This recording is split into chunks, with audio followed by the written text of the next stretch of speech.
Most people walk around with some level of paranoia, either a healthy level or an unhealthy level, but you really never know because people out here are crazy. This is Willa Blanc. Now, Willa had a son, and Willa, her main job was being a housekeeper. However, she had herself a gambling problem. She just loved going to the casino, and she needed the money to support herself. So she actually ended up getting married, and this man had a good job. Her husband was an engineer. He had a pretty good job, but she was spending all the money. And as soon as they got it, it was gone. And she was in constant debt. They said that she had a $500,000 debt at the casino, which was always crazy to me because how you addicted to gambling? Like, you addicted to losing money and you a housekeeper, baby. You ain't making no $500,000. But anyways, one day she is working in the neighborhood. She is cleaning houses, and then she sees at another house there's this old white man. She sees Dr. Walter Sartori. Now, Dr. Walter is pretty much a genius, and he's retired at this point. He's this brilliant mathematician. He's got like 3 patents, all of the amazing things. But here's the thing. Because he worked in a very classified area in the government, he had this constant fear that the government was trying to get him. He barely ate out at restaurants because he thought maybe the CIA was coming to poison him. And he was diagnosed pretty early on with schizophrenia, and he took his medicine constantly for it. And he did other things to make sure that he could combat his mental illness. He was kind of a recluse, so he talked to people online, mostly people that also had schizophrenia. And he was trying to get out there and date, but he really was the type of person that just stayed to himself. Even though my man had a lot of money, he made great investments. He had about a $14 million portfolio. So for some reason, Willa just zeroed in on him and was like, this is the perfect victim. And then she started doing things like bringing his mail to the house and saying, oh, do you need my cleaning service? And he doesn't like talking to people. So he was like, no, ma'am, I don't need anything. Thank you so much for your help. But no. One day he went on a trip, and when he comes back, it had been snowing, and he sees that his driveway has been snow plowed, but nobody else's has. So of course he's freaking out. Why is this happening?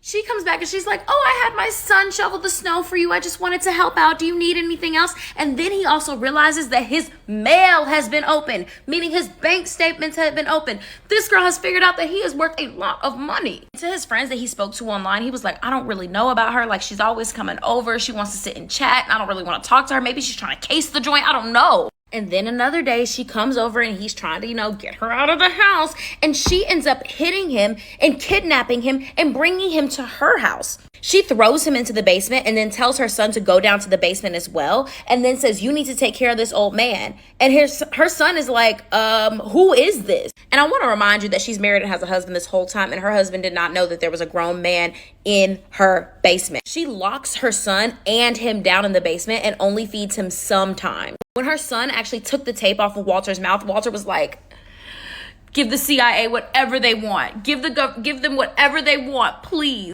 Willa somehow makes herself his power of attorney. She goes to the bank and clears out his safety deposit box. Like, she's stealing everything from this man. And her son said that every time he ate, he threw up, almost like he was being poisoned. After Dr. Sartori succumbs to his injuries, Willa's like, okay, we got to get rid of the body.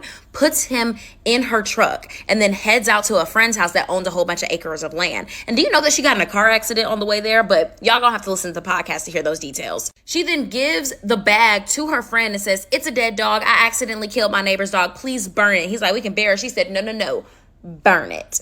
She was planning on using his money. She was ready to buy herself a new car. She was ready to buy herself a new house. She was like ready to start living large. And of course she was about to hit the casinos, maybe to pay her debt.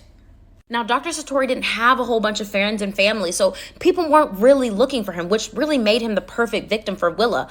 But he did have some online friends that he talked to, and there were people that also suffered with schizophrenia, and they were like, we haven't heard from Walter in a very long time, a concerning amount of time. So they actually sent for a welfare check, and that's when they realized he was missing, and then the police were able to follow the money to Willa. Her son quickly confessed and told everything, including some abuse that he endured as a child at her hands. He then pled guilty in court. Child, Willa showed up in some Versace glasses thinking that she was going to be straight, but she ended up pleading guilty as well. I haven't even gotten into all the details of the story because there are many twists and turns. Listen to Sistas Who Kill Podcast to hear them all.